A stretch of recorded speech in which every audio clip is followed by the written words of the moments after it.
Bom dia a todos. Que a paz do nosso mestre possa estar conosco. Então, como já foi feita a introdução, hoje nós vamos falar do capítulo 21, Falsos Cristos e Falsos Profetas.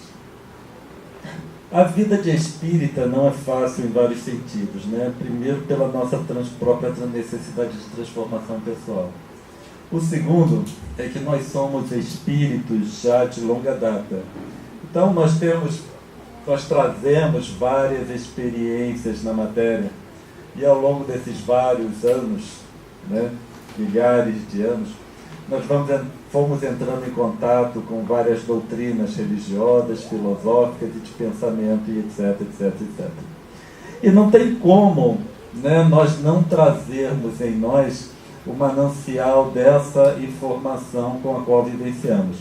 E algumas delas, alguns desses períodos da humanidade, muitas dessas crenças nos foram impostas sob pressão, então a força.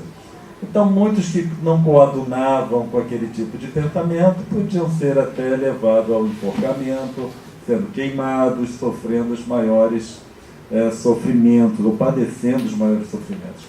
E essas coisas ficam impressas no nosso psiquismo de determinada forma, que não se apaga muito facilmente. E nós trazemos isso até hoje. Então, o que acontece? Como muitas dessas questões nós já trazemos no nosso psiquismo, muitas vezes, quando nos é apresentado, nós assimilamos muito facilmente. E dependendo da forma como é assimilada, nós espíritas, né, essa forma sempre fazendo uma alusão à codificação. Então a gente acaba assimilando certas coisas como se fossem doutrina espírita, como se fizessem parte da codificação, quando na verdade não fazem. Quando na verdade não são orientações dos espíritos responsáveis pela codificação. Então nós sempre temos que nos ater ao Pentateuco, porque é ali que é a fonte primordial. Não estou falando que a gente não pode aprofundar os ensinamentos baseados no conhecimento atual e etc. Isso sim. Mas eu estou falando que muitas vezes coisas são repetidas variadas vezes, e depois que uma mentira é repetida variadas vezes, ela passa a ser verdade, entre aspas, porque a gente passa a não questionar mais. Então, esse capítulo, Falsos Cristos e Falsos Profetas, apesar de vir, por exemplo, de Jeremias ainda é do Velho Testamento, então é antes de Jesus, depois João também trouxe a sua orientação, parece que isso é coisa lá daquela época, mas não, o que nós percebemos hoje é que é mais atual do que nunca. Esses falsos cristos ou falsos profetas, muitas vezes não colocam, por exemplo, uma má intenção, não é uma intenção má, mas simplesmente porque aquilo ainda é conteúdo do seu arcabouço psíquico, e eles trazem essas informações e como não encontram o par no nosso próprio psiquismo, nós vamos assimilando. Então a vida de espírita não é fácil, porque nós precisamos estar atentos com relação a isso. O que nos dizem, né? E o estudo vai ser fundamental para todo espírita que deseja se manter fidedigno aos ensinamentos kardecianos.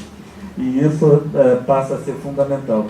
Leon Denis, uma vez ele disse que o espiritismo será o que fizerem dele os homens. E isso não deixa de ser uma grande verdade. A codificação, ela vai continuar intacta, espero, né? Porque de vez em quando parece alguém querendo atualizar a codificação. Mas se a gente não deixar que isso aconteça, então a codificação pelo menos vai permanecer intacta. Agora, o espiritismo, enquanto movimento espírita, enquanto doutrina espírita divulgada, ela será o que os homens a fizerem, certo? Justo aos ensinamentos kardecianos ou não, passa a ser opção nossa, decorrente de estudo e dedicação. Então lá, nesse mesmo capítulo, né, tem uma carta de João, uma epístola, é uma carta que João emitia, orientação que João emitia para os seus seguidores, ou quem ele orientava. Ele diz o seguinte: meus bens amados, não creais em qualquer espírito. experimentai se os Espíritos são de Deus, porquanto muitos falsos profetas se têm levantado no mundo. Então essa é um aviso com relação aos Espíritos desencarnados, né, e também os encarnados. E Jeremias, ele vem trazer esse alerta mais voltado com relação aos Espíritos encarnados. Falsos cristos, falsos profetas, então a gente precisa pelo menos entender o que significa profeta. E aí profeta nós podemos interpretar no sentido do dicionário ou então no sentido evangélico. No sentido do dicionário, consta lá no dicionário Aurélio que é o indivíduo que prediz o futuro. Então qualquer indivíduo que prediz o futuro seria assim um profeta. É interessante que muitas vezes a gente consegue prever o futuro, mas não através de profecia, só a gente olhar o que vai acontecendo, né, e a gente pode prever o que irá acontecer no futuro. Então por isso que nas nossas eleições para os nossos governantes a gente precisa estar muito atento, porque prevendo ali o que a gente faz, como a gente escolhe o nosso voto, a gente pode prever o que vai acontecer no futuro do país. No sentido evangélico, enviado de Deus com missão de instruir os homens e lhes revelar as coisas ocultas e os mistérios da vida espiritual. Então, para nós, né, profeta vai trazer mais no sentido evangélico, essa capacidade de revelar as coisas ocultas e os mistérios da vida espiritual. Então, só por aí a gente percebe, né, a atenção que nós precisamos ter com relação a todo aquele que vem profetizar. Porque apenas revelar as coisas ocultas, instruir os homens e lhes revelar as coisas ocultas. Então, quando a gente pega o Espiritismo, o que nós fazemos, divulgadores, não deixa de ser uma abordagem de ser um profeta. Porque no final das contas nós estudamos e trazemos o que nós interpretamos. Isso também é uma coisa que precisa sempre ficar muito clara. Quando a gente apresenta um estudo, a gente apresenta o que nós conseguimos interpretar do que está escrito. Então, muitas vezes, a gente vê, né, pessoas escrevendo ou falando visão espírita sobre isso ou visão espírita sobre aquilo. Nós não fazemos, né, uma abordagem da visão espírita. O divulgador espírita, ele faz comentários à luz da doutrina espírita, porque vai estar sempre baseado no meu entendimento, no entendimento daquele que expõe. A visão espírita, só quem é capaz de apresentar é Kardec e os espíritos responsáveis pela codificação. Isso é alguma coisa que a gente vê, né, escrito muitas vezes sobre visão espírita de determinada coisa, especialmente quando acontece alguma coisa. Né? Sempre quando acontece alguma coisa, algum fenômeno, algum problema, aí vem tal coisa na visão espírita, ou tal coisa na abordagem espírita. Não é. É tal coisa à luz da visão espírita. Há um tempo atrás, o caso da microencefalia, então era a visão espírita da microencefalia. Não tem. Naquela época não tinha microencefalia, pelo menos esse fenômeno como a gente observou um tempo atrás. Né? Existia, mas no conceito, num processo natural, comum. Não um surto como houve. Então não existe visão espírita da microencefalia. Existem abordagens à luz do espiritismo. E é isso que a gente pode fazer. Né? Quando a gente começa a achar que somos capazes de fazer avaliações espíritas, nós precisamos ter cuidado no que nós falamos e no que nós apresentamos. Eu sou sempre capaz de abordar estudos à luz do espiritismo. A luz significa, é o que eu entendo, é que o Cláudio Conte entende. E é isso que eu posso colocar para vocês. Porque quando a gente pega, uma vez eu encontrei um erro na codificação. Tinha uns 3 anos que eu estudava espiritismo, aí eu encontrei um erro no Livro dos Médiuns. E eu considerei aquele erro, eu encontrei um erro. Só que depois eu fui ver que quem era o errado era eu. Certo? Mas, naquele momento, eu encontrei um erro. Eu considerei como erro. Depois, com o passar do tempo, eu fui verificando que o errado era eu, de entendimento. Então, quando a gente coloca alguma coisa desse tipo, nós precisamos ter muito cuidado, porque eu posso não entender. E na codificação, as pessoas gostam de escrever e comentar codificação espírita. Então, quando a gente abre um livro da codificação, a gente vê muita nota de tradutor, comentários de não sei o que, tem muita coisa. E muita coisa ali também está errada. Uma vez eu estava fazendo um estudo e realmente encontrei o erro. Dessa vez eu encontrei o erro mesmo. Aí eu falei, mas como é possível tal coisa? Que não fazia sentido. Até que eu fui notar que uma das coisas que eu estava lendo como se fosse de Kardec não era. Alguém colocou uma enxertia ali. Né? E estava escrito nota do tradutor, ou nota do editor, alguma coisa do tipo. Aí que eu fui olhar, estava errado mesmo, mas não que constava na codificação, foi o que foi acrescentado. Certo? Então, codificação, ela é para ser mantida como é. Certo? E por isso esses espíritos escreveram daquela forma. Quanto mais a gente mexe, mais se estraga. Isso precisa estar ciente. Nós precisamos, enquanto espírita, estar cientes disso. Porque senão a gente acaba sendo ou fazendo o papel de um falso profeta, por exemplo, no nosso trabalho de divulgação. Exemplos de profetas que ensinaram. Então nós temos o primeiro, né? Obviamente houve vários profetas, mas existem aqueles principais que a gente também não pode relatar todos. Mas trazendo primeiro Moisés. Então Moisés, ele trouxe o conceito de Deus único. Então, se a gente pode dizer assim, as coisas mais importantes que esses profetas trouxeram, o de Moisés foi o conceito de Deus único. Ele trouxe várias outras informações, mas Deus único foi o principal, porque ele veio, através do conceito de Deus único, delinear uma forma de pensar, uma forma de interpretar. Então, é uma mudança de paradigma, quando a gente passa de ter um conceito politeísta e passamos a trabalhar com um conceito monoteísta, porque a gente não distribui mais a informação, né? Nós focamos e com isso a nossa análise pode ficar muito mais precisa com relação do que seja divindade. O segundo profeta, não poderia deixar de ser, Jesus, e ele trouxe, né, o conceito de que Deus é Pai. Então, lá Moisés, Deus único, mas ainda tinha um Deus, mas era o conceito de Deus vingativo. Então Jesus já veio trazer o conceito de Deus Pai, um Pai bondoso. E quando a gente interpreta o Pai bondoso, eu estou ciente de que tudo aquilo que está acontecendo comigo, o que acontece comigo, é para um benefício pessoal. Então eu passo a reinterpretar as situações que eu vivencio, especialmente as dificuldades.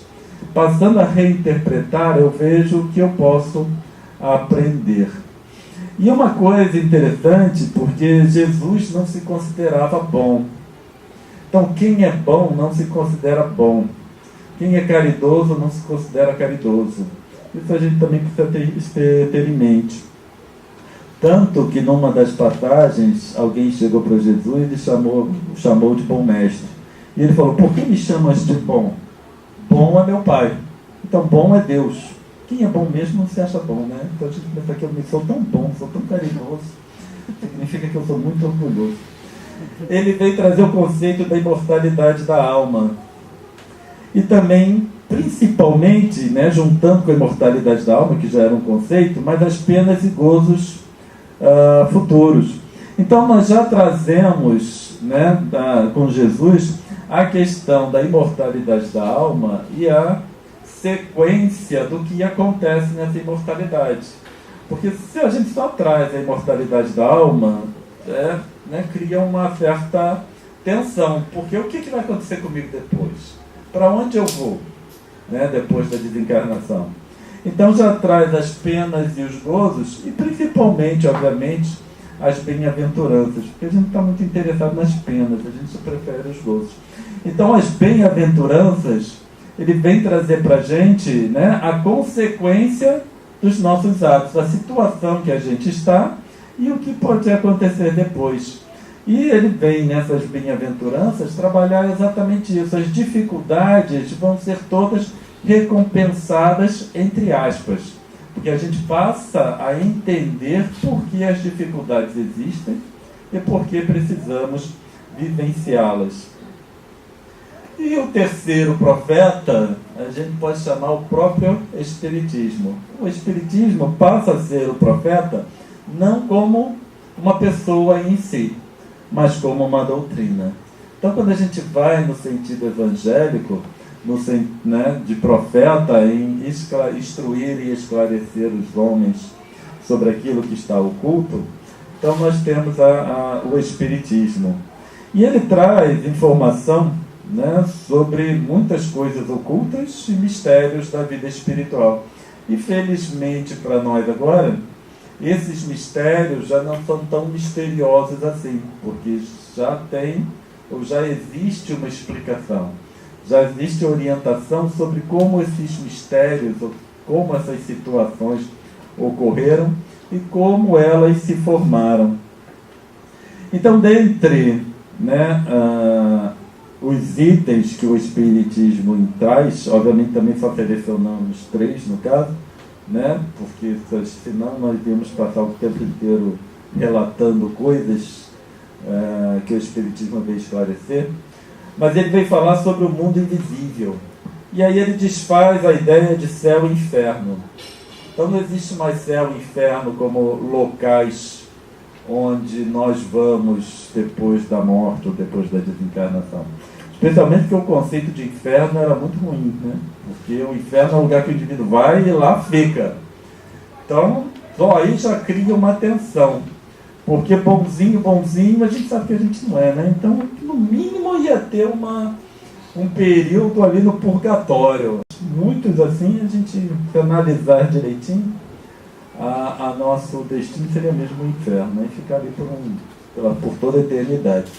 E aí, então, quando acaba esse conceito de céu e inferno, aí eu já tenho material para trabalhar. Tá bom, não é céu e inferno, mas aí eu tenho material para trabalhar baseado no que eu faço, as consequências, a gente avalia e vai se ajustando. A relação entre os mundos. Espírito é uma coisa que, em geral, as pessoas têm medo, Se fala, tem um espírito aqui, a gente treme. Na casa espírita, não. Na casa espírita, a gente fala, tem espírito aqui conosco, aí fica todo mundo tranquilo. Mas está em casa, tem espírito contigo em casa. Pronto. Já entra um caos. Certo? Uma vez a gente estava fazendo um estudo numa casa espírita, aí a gente falou, Vocês pensam o quê? De vez em quando eu falo umas coisas assim, que eu falo que estou muito direto, então às vezes sai assim sem pensar, Então eu falei, vocês pensam o quê? Que aqui nos corredores da casa espírita só tem espíritos elevados? E todo mundo balançou a cabeça. Eu falei, tem não. Tem muito espírito doente aqui, para contar os desencarnados. Agora, sem contar os encarnados, também uma quantidade imensa de desencarnados em sofrimento, espíritos equivocados. Porque se numa casa espírita não não se encontrasse espíritos doentes, os espíritos elevados também não estariam ali. O que eles estariam fazendo ali?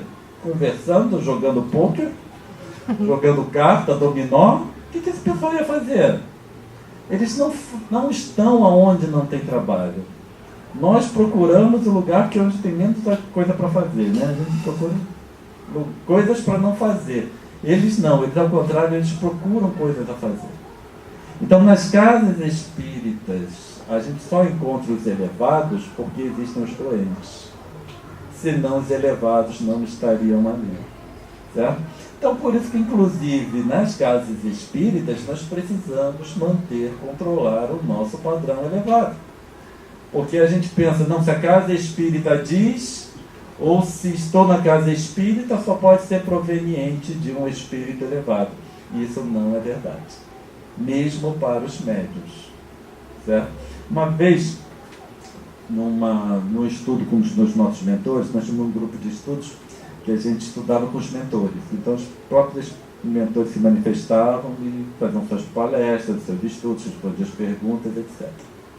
Aí alguém uma vez perguntou para o mentor assim, Um espírito equivocado pode tomar o seu lugar agora junto ao médium e responder uma pergunta? Aí ele falou, tomar o meu lugar, não.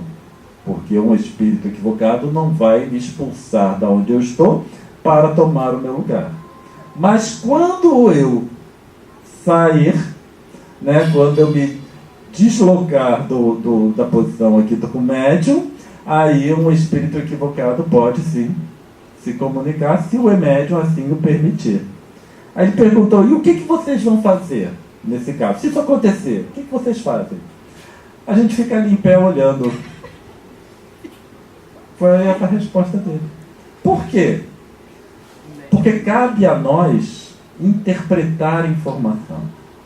Cabe a nós, médiums e aqueles que estão ouvindo, se precaver do contato com esses espíritos equivocados.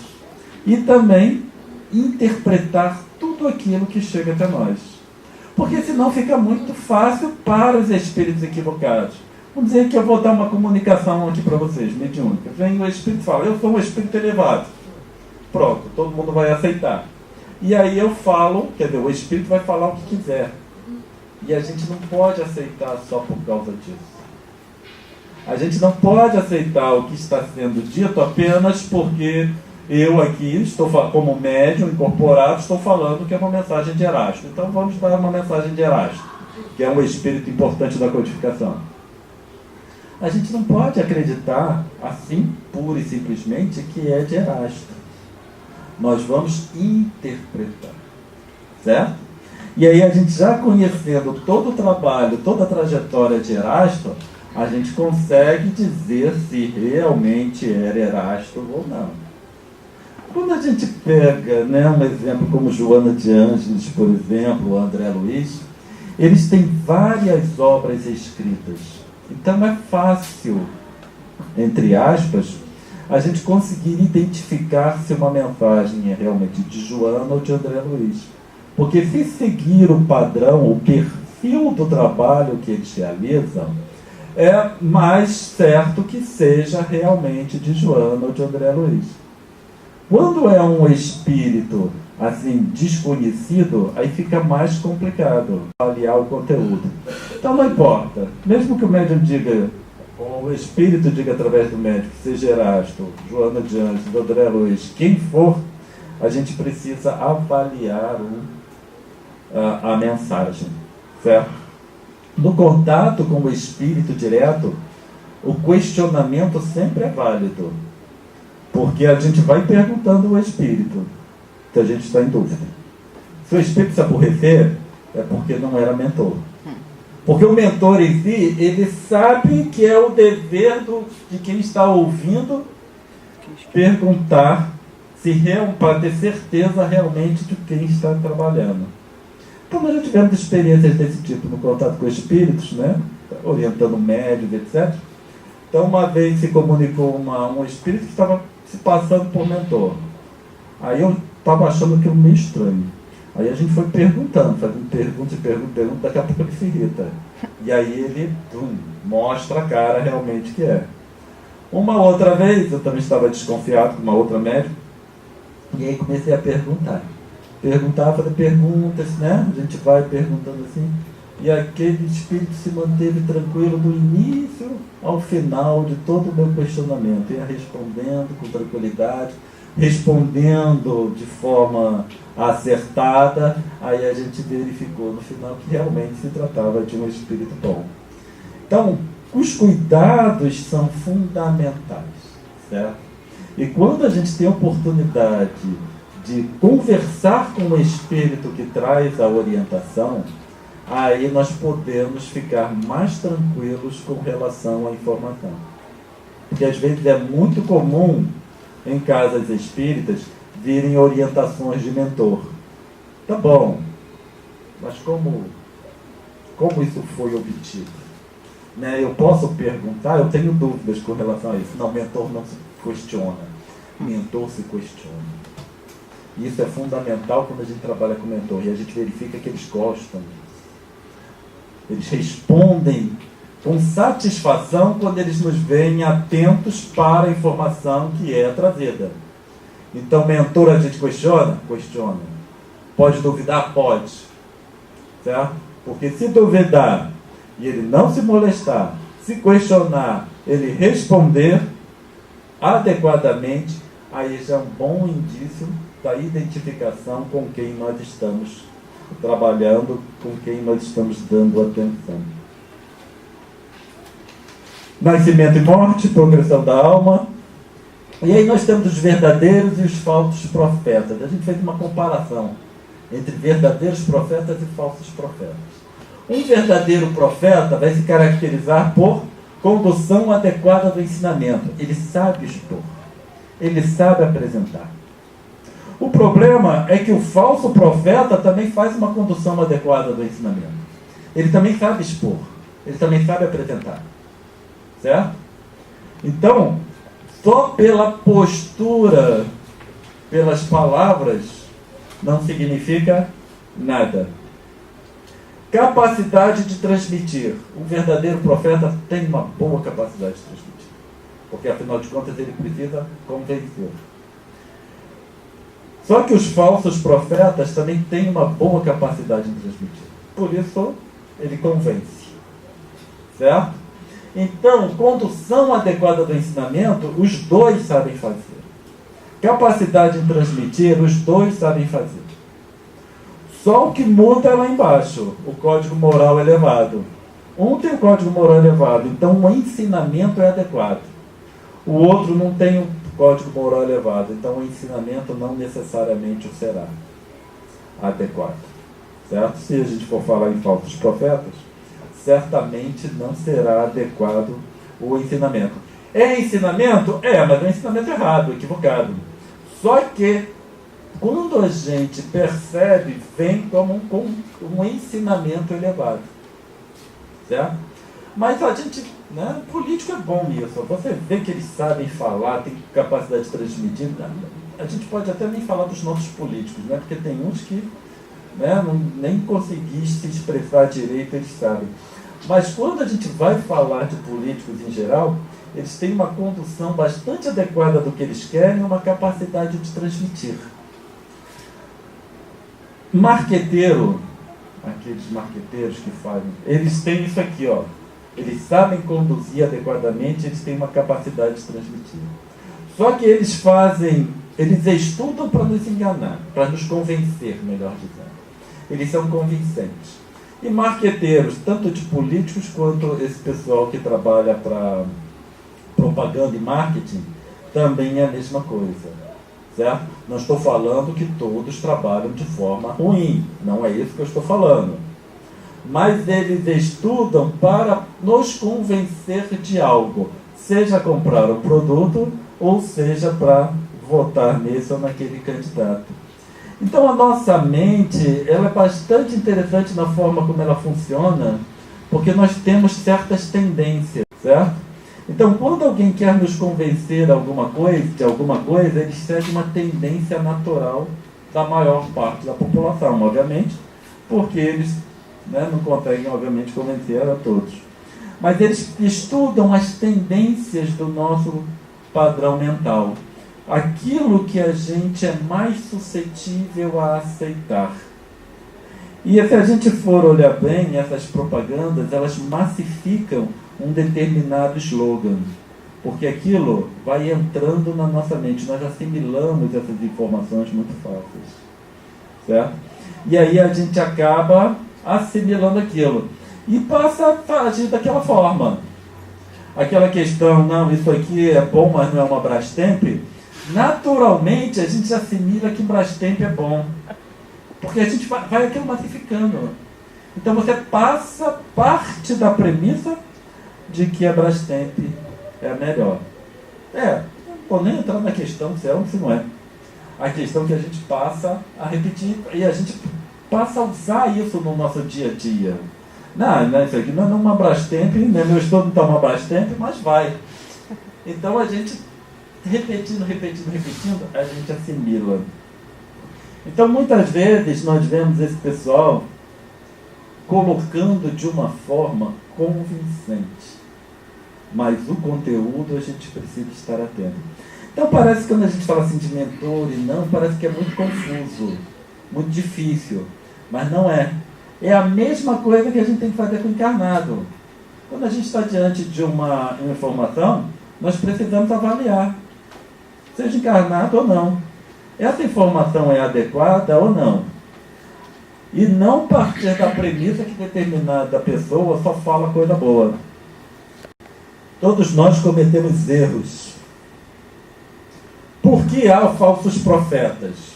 Pergunta no final é essa. Por que há falsos profetas? Pelo mesmo motivo que há estelionatários. É o mesmo motivo. Então o estelionatário, no final, é um falso profeta. Como é que o estelionatário funciona? Por que ele tem campo de ação? É através da nossa ganância. É a nossa vontade de ganho fácil. Se a gente não procurasse ganho fácil, o estelionatário não ia existir. Porque ele não ia conseguir convencer. Às vezes a gente vê, tem coisas que às vezes a gente vê no noticiário que a gente não acredita. Como é que um indivíduo consegue convencer pessoas dessa ou daquela coisa? E as pessoas que ficam indignadas. Você vê nitidamente que ela agiu de má fé, né? No final não é o estelionatário, é a vítima. A vítima agiu de má fé porque serviu de um momento de fragilidade de um indivíduo para tirar vantagem. Então o estelionatário funciona dessa forma. Ele se coloca numa situação de fragilidade para o outro ver uma oportunidade de tirar vantagem de alguém que está fragilizado. E aquele que é a vítima acaba reclamando porque um não é considerado como crime e o outro é considerado como crime. Aos olhos humanos, obviamente, né? Nas leis humanas. Nas leis de Deus, os dois estão igualmente comprometidos. Então só vai existir falsos profetas porque existem estelionatários. Pessoas querendo tirar vantagens e uma sobre as outras. E nessa relação, obviamente, a gente vai caminhando. Então existem certas coisas que a gente gosta de ouvir. E quando repetido, a gente assimila aquilo muito fácil. A gente tem que tomar cuidado com o que a gente gosta de ouvir, sabe? Então por isso que às vezes quando o mentor, entre aspas, diz aquilo que a gente quer ouvir, a gente considera, esse é mentor. Mas não, às vezes foi só o que eu quis ouvir. E o outro que fala a verdade para nós, a gente acha, não, isso aqui não pode ser mentor. Mas na verdade está dando uma orientação certa. Estelionato é uma manobra fraudulenta para induzir ou manter em erro uma pessoa, com o fim de prejudicá-la em proveito próprio ou de terceiros. Então, no final, isso aqui é estelionato. O estelionatário, na maioria das vezes, frauda aquele que quer vantagem fácil. Então, sempre na busca de vantagem fácil. Da mesma forma, atuam os falsos profetas. Vendem facilidades nesta vida ou no pós-morte. Então, quando a gente vê o estelionatário que vai querer vantagem material e vende essas coisas, o falso profeta, ele vai vender facilidades nesta vida ou no pós-morte, quando a gente traz para o lado evangélico, né? Para o lado religioso. Então, eles vendem favores divinos, seja por dinheiro ou seja por privilégio. Muitas vezes a gente tem que tomar cuidado porque, especialmente no meio espírita, porque às vezes a gente não vê a questão financeira envolvida, algumas falsos profetas, né, que por aí você vê nitidamente a finalidade que é o dinheiro. Mas às vezes isso não fica tão claro assim para nós. Então a gente precisa ficar atento, né, para essas colocações, porque às vezes a busca é simplesmente de prestígio, muitas vezes, né? E se a gente quiser ter prestígio, é só falar o que os outros querem ouvir. Esse aqui é o grande problema, certo? Se a gente fala o que o outro quer ouvir, a gente acaba tendo prestígio. E aí fala, não, aquele indivíduo é bom, ele fala bem, mas ele fala o que eu quero ouvir. Quando a gente vai para a doutrina espírita, né, estudos espíritas, não necessariamente é o que a gente quer ouvir. E a gente pode ir mais além. A maioria das vezes precisa ser coisas que a gente não quer ouvir. Porque o que eu quero ouvir é um problema, porque eu estou no mundo de expiações e provas. Então significa que o que eu quis ouvir durante muito tempo estava errado. Se eu tivesse trazido conceituação certa, eu não estaria no mundo de expiações e provas. Certo? Eu estaria no mundo feliz, de regeneração, o que seja. Então, se eu estou no mundo de regeneração e prova, isso não tem dúvida. Certo? Não tem dúvidas. Eu estou no mundo de expiações e provas. Certo? Então, isso aí não tem dúvida. Não é falso Cristo nem falso profeta. Isso aí é um fato. Então, isso significa, em 5 minutos, que... pode brincar ali, até me perdi.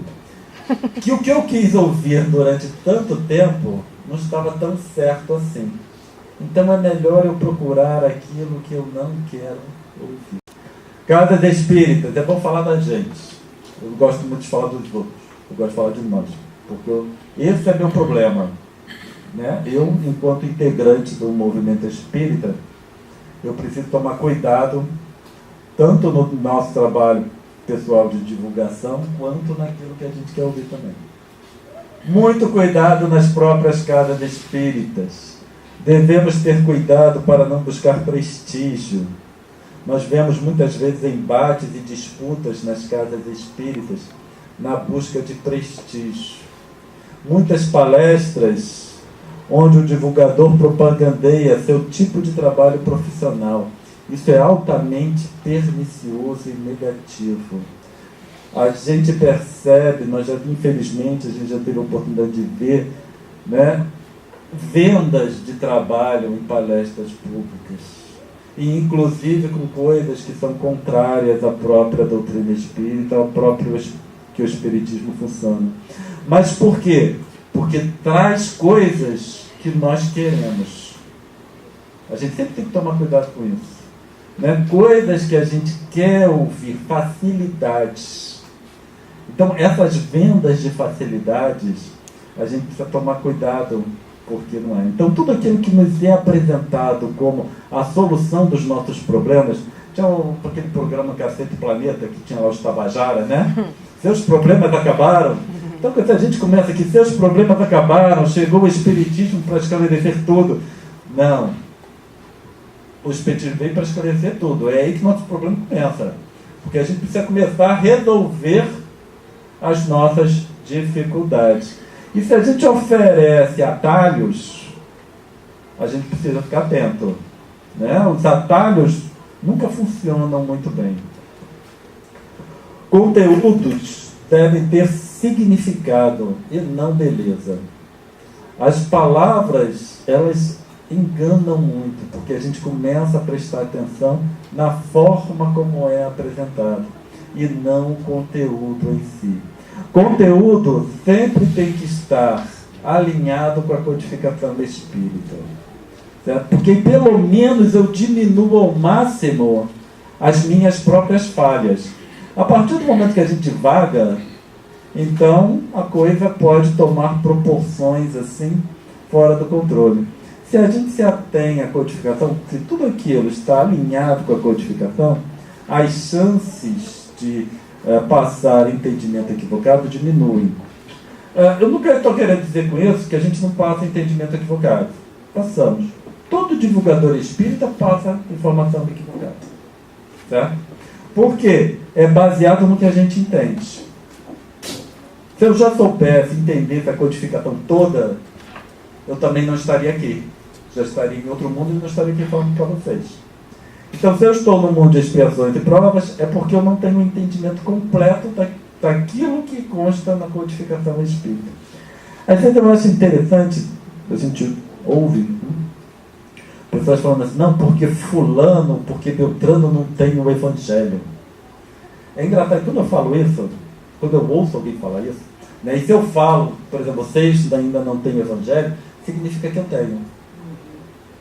Certo? Só que eu não tenho evangelho. Se eu tivesse, eu não estava aqui. Eu falo sobre o evangelho? Falo. Falo muito. Mas eu tenho? Não tenho. Eu falo sobre o que eu entendo. eu falo sobre o que eu interpreto. Então, uma coisa que, por exemplo, um exemplo que é muito comum é Brasil, coração do mundo, pátria do Evangelho. Isso é bom, isso é alguma coisa que eu gosto de ouvir.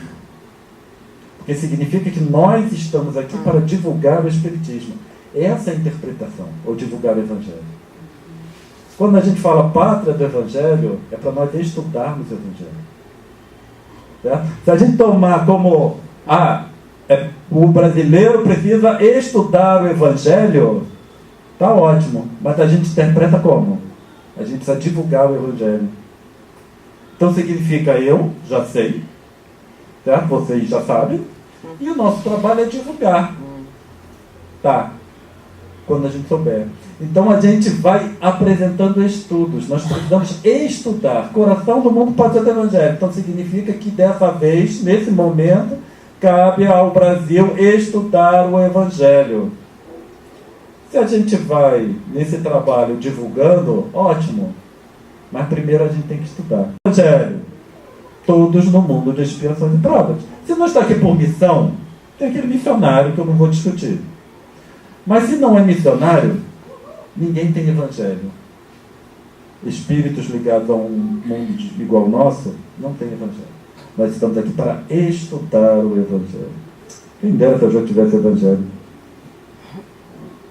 E aí, obviamente, a gente deixa, porque o tempo já esgotou, a gente deixa, né, para depois vocês lerem em casa, né, esse item 11 do capítulo 21 do Evangelho segundo o Espiritismo, falando sobre os falsos cristos e falsos profetas, porque tem uma orientação bastante interessante do Espírito Luiz sobre esse tema. Tá? Então a gente convida a todos para lerem. Que a paz do nosso Mestre Jesus possa continuar nos auxiliando hoje e sempre. Muita paz a todos.